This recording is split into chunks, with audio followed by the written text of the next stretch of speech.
Nakĩo kĩama kĩa Jubilee nĩgĩkũmithĩtie mahũthĩro moru ma mbeca cia mũingĩ iria irahũthĩka waki-inĩ wa thingira wa iregi na ungumania ũrĩa ũrathiĩ na mbere bũrũri-inĩ.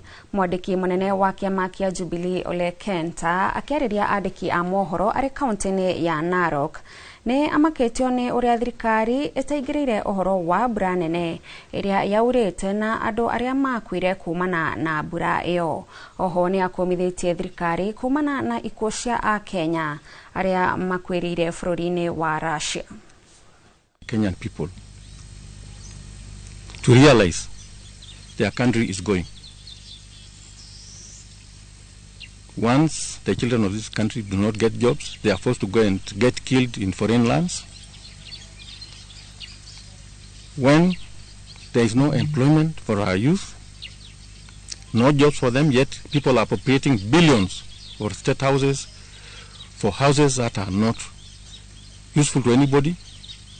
When the Kenyan worker is forced to surrender the little that is on their payslip to pay for houses that they'll never occupy,